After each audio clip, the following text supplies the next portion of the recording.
Salut à tous, c'est Falk, j'espère que vous allez bien et aujourd'hui on se retrouve pour une nouvelle vidéo où on va donner nos pronostics pour les huitièmes de finale de la Ligue des Champions. Les tirages au sort ont lieu vendredi midi, on sait enfin qui s'est sorti de cette phase de barrage assez folle et niveau prono j'aurais pu mieux faire. 6 pronos juste sur 8, c'est vrai que je suis plutôt content d'avoir trouvé que Eindhoven allait sortir la Juventus de Turin en étant plus fort sur les deux matchs globalement, mais c'est vrai que je ne voyais absolument pas par exemple le club Bruges dominer l'Atalanta autant sur les deux matchs. Feyenoord, je savais que c'était un danger potentiel, on a bien vu ce qu'ils ont fait face au Bayern, je savais que le Milan AC ne devait pas les prendre de haut, par contre l'AC Milan c'est un sketch total l'élimination, ça ne doit absolument jamais arriver.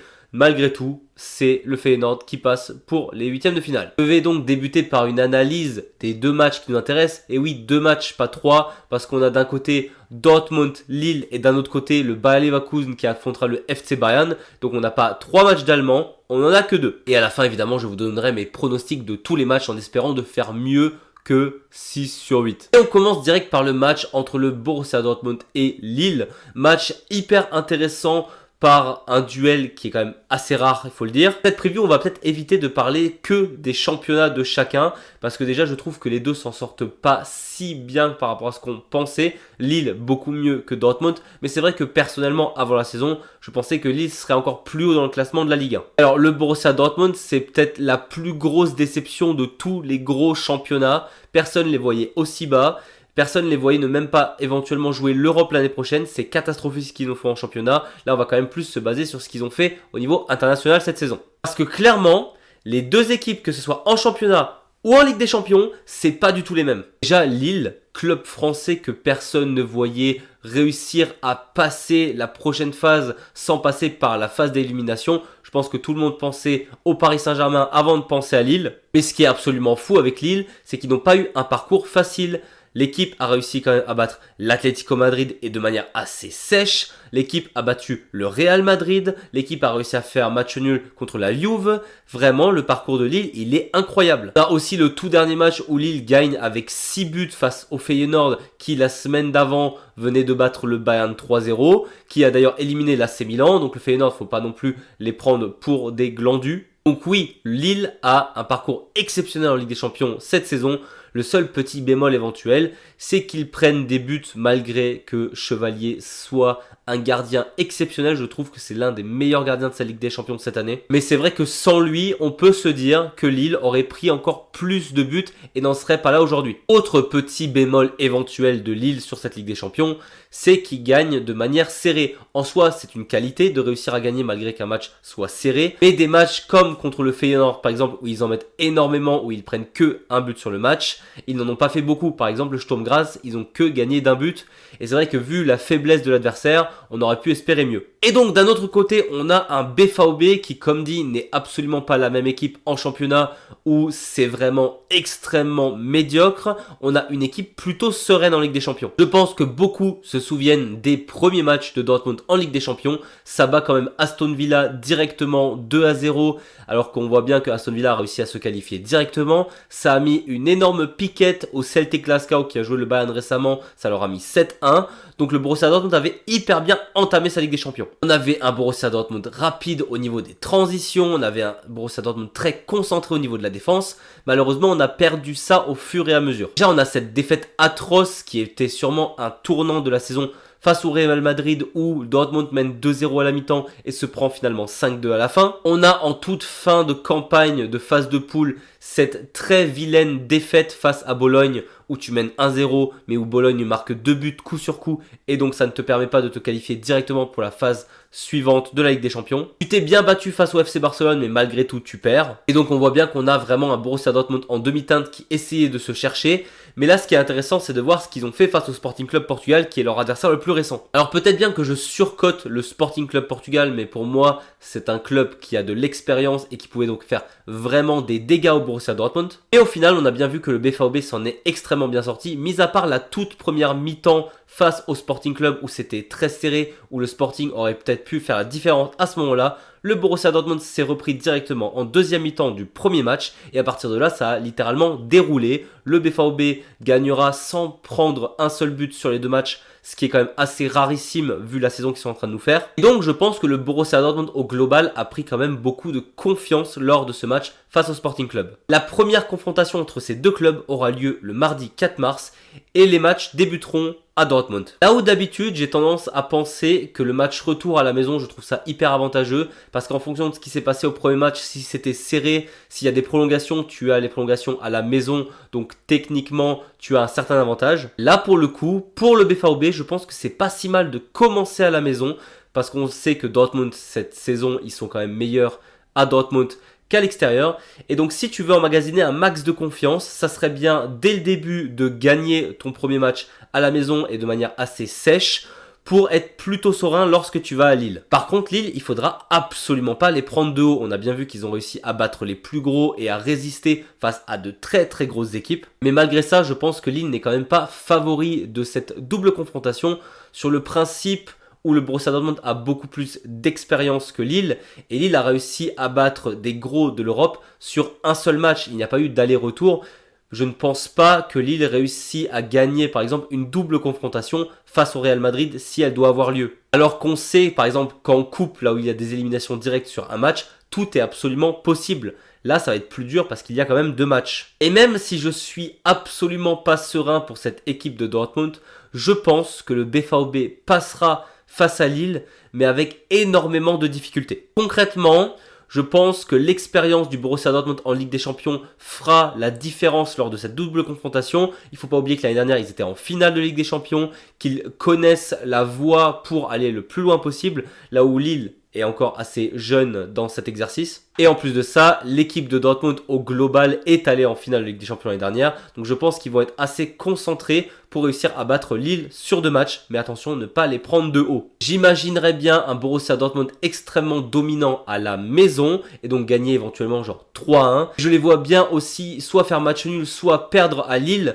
Mais ayant eu un but de plus à la maison, ils s'en sortent et passent en quart de finale. Deuxième match et peut-être celui qui est le plus attendu avec le match entre le Real et l'Atlético Madrid, c'est celui entre Leverkusen et le FC Bayern. D'ailleurs, je vais tout de suite donner mon avis par rapport au fait qu'on puisse rencontrer un compatriote, un club du même pays en huitième de finale. Je vois que beaucoup sont scandalisés par ça, de se dire que ce n'est pas normal de croiser un autre Français, un autre Allemand, un autre Espagnol, alors qu'on n'est même pas encore en quart de finale. Mais moi, sincèrement, ça ne me choque pas. Alors déjà, la phrase « enlever la Ligue des Champions parce qu'on se croirait en championnat », non, parce que clairement, un match entre les deux clubs d'un même pays, en championnat, en coupe ou en Ligue des Champions, ça n'a absolument rien à voir. Les dynamiques ne sont absolument pas les mêmes. Et d'un point de vue stratégie, je trouve ça hyper intéressant, vu que les clubs se connaissent bien, comment s'adapter au mieux pour éliminer le club adverse. C'est ce que je disais par exemple quand il y avait la confrontation Paris contre Brest.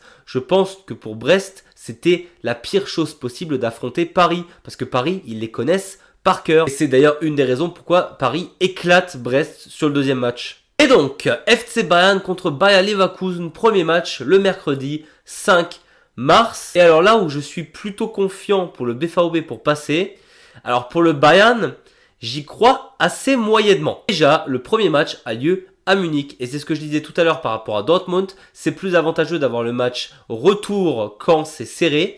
Et je pense que cette double confrontation Bayern-Leverkusen, plus serré que ça risque d'être compliqué. Il y a déjà eu 3 matchs entre ces clubs cette année. En championnat, il y a le premier match où le Bayern avait roulé littéralement sur le Bayer Leverkusen. Et malgré ça, on avait Andrés qui marque le premier but. On avait ensuite Pavlovic qui met une frappe monumentale pour égaliser. Et donc il y avait 1-1 malgré une dominance affolante du Bayern sur Leverkusen. On a eu la semaine dernière la revanche en Bundesliga entre Leverkusen et le Bayern. Et là, les tendances étaient totalement inversées. On avait un Leverkusen qui a privé le Bayern de ballon quasiment tout le match. Le Bayern n'a même pas cadré un seul tir sur le but de Leverkusen. Et Leverkusen était hyper agressif, sans une super défense et un super Manuel Neuer, Leverkusen aurait sûrement écrasé le Bayern au niveau du score, mais malgré tout, il y a eu 0-0. Entre ces deux matchs de championnat, on a eu un match de Coupe d'Allemagne entre ces deux équipes, match qui pour moi est peut-être le plus intéressant à prendre en compte pour cette double confrontation de Ligue des Champions. Déjà simplement parce qu'il s'agit là d'une élimination directe. La Coupe d'Allemagne, c'est une élimination directe. On a eu un Manuel Neuer qui a fait une grosse boulette à la 20e minute qui se prend un carton rouge. Et donc le Bayern qui a dû affronter le Bayer à 10 contre 11 pendant 70 à 80 minutes. Et malgré ce -1 du personnel du Bayern, le Bayern a vraiment dominé le Bayer Leverkusen au niveau du jeu, au niveau du plan tactique, alors que Leverkusen était quand même un joueur de plus. Mais un problème du FC Bayern assez récemment, c'est le réalisme devant le but. En début de saison, pas de soucis, ça met des tollés, ça met énormément de buts, tout le monde participe. Là, c'est de plus en plus difficile vu que la fatigue s'installe et vu que les équipes s'adaptent. Et donc, malgré l'ultra dominance du FC Bayern lors de cette confrontation, c'est quand même le Bayer Leverkusen qui marquera le seul but de la rencontre pour passer un tour de coupe. Et donc, cette saison, quand on voit les matchs entre Leverkusen et le Bayern, finalement, il y a 2 matchs nuls et une défaite pour le Bayern, donc une victoire pour Leverkusen. Et c'est vrai que cette dynamique me fait un peu peur pour la Ligue des Champions. Parce qu'en Ligue des Champions, clairement, Leverkusen a montré pourquoi ils étaient là et pourquoi ils sont passés directement. Ça a été ultra dominant quasiment lors de tous leurs matchs. Juste Liverpool où ils sont quasiment imbattables cette année, ils se sont fait battre à plat de couture. Et il y a le fameux match contre l'Atlético Madrid où tu es censé gagner, mais que tu perds parce que manque d'expérience et surtout manque de concentration sur ce match. Mais le manque de concentration, c'est surtout en début de saison qu'on pouvait leur reprocher. Là, le Bayer Leverkusen, on sent qu'ils ont mis 2 à 3 coups d'accélérateur en plus. Et je les trouve presque aussi forts que l'année dernière où ils sont, on rappelle, invaincus, sauf contre l'Atalanta en finale de l'Europa League. Là où le FC Bayern m'a l'air vraiment beaucoup plus fébrile, parce que les équipes s'adaptent au jeu de compagnie, parce qu'ils sont beaucoup moins inventifs en attaque, beaucoup moins concentrés en défense. Le Bayern, c'est un peu fébrile, et je pense que s'il y a bien un moment où il faut les prendre, c'est maintenant. Le FC Bayern a quand même joué les barrages. Je pense qu'en début de saison, beaucoup les plaçaient dans le top 8 et ne les voyaient pas jouer ces barrages, et même pendant ces barrages, ils ont galéré face au Celtic Glasgow, qui on rappelle ont perdu 7-1, face à Dortmund qui n'est pas bon cette saison. D'ailleurs, j'ai appris après les 2 matchs que Nicolas Kuhn du Celtic Glasgow, c'est un ancien de la 2e équipe du Bayern qui jouait en Ligue 3. Donc tu t'es quand même fait malmener par quelqu'un qui vient de ton académie et qui jouait en Ligue 3 allemande. Je dis pas, il est devenu vraiment meilleur entre temps, mais ça montre que il y a un relâchement certain au Bayern. Évidemment, vu que les 2 équipes, que ce soit Leverkusen ou Bayern, se connaissent ultra bien, qu'on est tous contents de revoir un duel entre Florian Wirtz et Jamal Musiala, là où en début de saison, je voyais des matchs hyper offensifs entre les 2 équipes parce que c'est les points forts des 2 équipes, l'attaque. Là, je pense que ça va quand même beaucoup se jauger et se regarder, éviter un maximum de déchets techniques, surtout au niveau des passes. Je pense qu'une perte de balle était mort pendant ce match. Et on voit bien que sur les 3 confrontations, on a eu 3 buts, donc des matchs ultra serrés. Je pense que ce sera encore le cas en Ligue des Champions. Mais si je dois donner un pronostic, je pense que le fait aussi de jouer à Munich le premier match n'avantage absolument pas le FCB. Et je pense que la rigueur actuelle de Leverkusen, s'il n'y a pas de blessure qui arrive soudainement, est meilleure que celle du Bayern. Et donc ça ne m'étonnerait par exemple pas qu'il y ait un match nul au premier match à Munich entre le Bayern et Leverkusen, mais que Leverkusen gagne. Je m'en fiche s'il gagne sur les 90 minutes ou s'il gagne en prolongation, mais je pense que Leverkusen est plus apte à battre Munich s'il y a 90 minutes, plus encore 30 minutes à Leverkusen. Et comme j'aime bien le rappeler, les tirs au but, c'est absolument pas le point fort du FC Bayern. Donc je vois quand même le Bayer Leverkusen passer ses 8e, ce qui ferait quand même mal à Munich, ça fait un moment qu'ils ne sont pas fait éliminer en 8e de finale. Par contre, cette double confrontation, j'ai ultra hâte de la suivre, ça va être super intéressant, même si je pense que je vais verser une petite larme à la fin. Et en même temps, si on doit donner les dynamiques actuelles, je pense que Leverkusen a plus de chances d'aller plus loin dans la compétition que le Bayern cette saison, où ça se cherche encore un peu. Par contre, après une demi-saison, quand je vois des hashtags Vincent Kompany out, les gars, laissez-lui un peu de temps, il vient d'arriver, stop. Surtout que le Bayern cette saison, je pense vraiment que l'envie principale, c'est de regagner la Bundesliga, et ils sont quand même plutôt bien partis pour. Qui dit 8e de finale, dit 6 autres rencontres, si on enlève les 2 qu'on vient d'analyser, et là je vais vous donner mon impression par rapport à chaque match rapidement. Déjà entre le Club Bruges et Aston Villa, oui, j'ai peut-être sous-estimé le Club Bruges qui a fait un excellent parcours, qui a réussi à se qualifier pour les 8e, c'est absolument génial.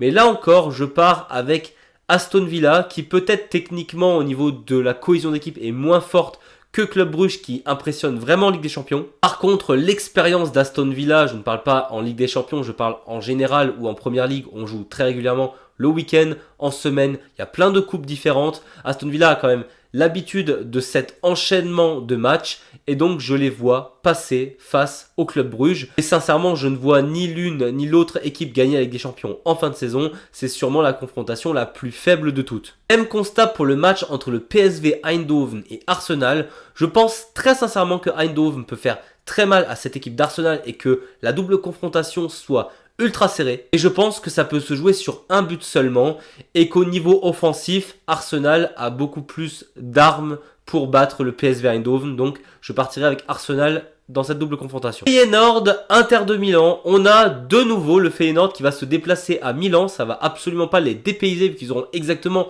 le même chemin à faire en avion. Et donc est-ce qu'après avoir battu l'AC Milan, le Feyenoord peut-il le faire face à l'Inter de Milan?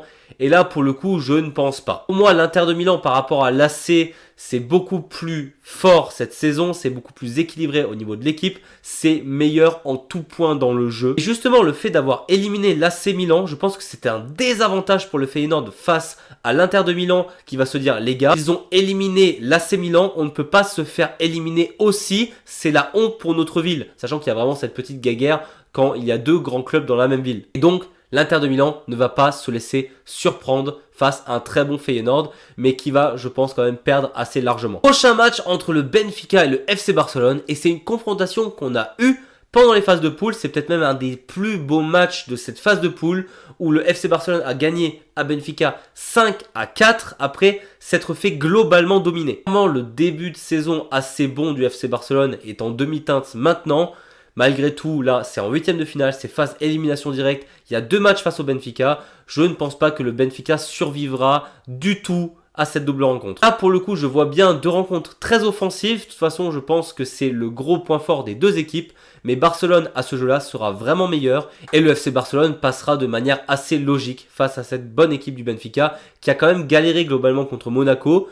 J'ai même trouvé Monaco meilleur sur les deux rencontres, mais malheureusement, pas de chance pour eux. Avec les deux matchs des clubs allemands, il y a deux autres rencontres qui m'intéressent surtout énormément. C'est celle entre Liverpool et le PSG. Le PSG que je trouve vraiment de mieux en mieux, qui a quand même réussi à trouver un rythme, qui a beaucoup moins de starlets comme à l'époque, donc j'aime beaucoup plus l'équilibre qu'a cette équipe du PSG. Et on a bien vu qu'elle commence à devenir vraiment méchante cette équipe. Ils ont quand même battu City, ils ont battu sèchement Stuttgart, ils ont écrasé Brest. Actuellement, le PSG est dans une très très bonne forme.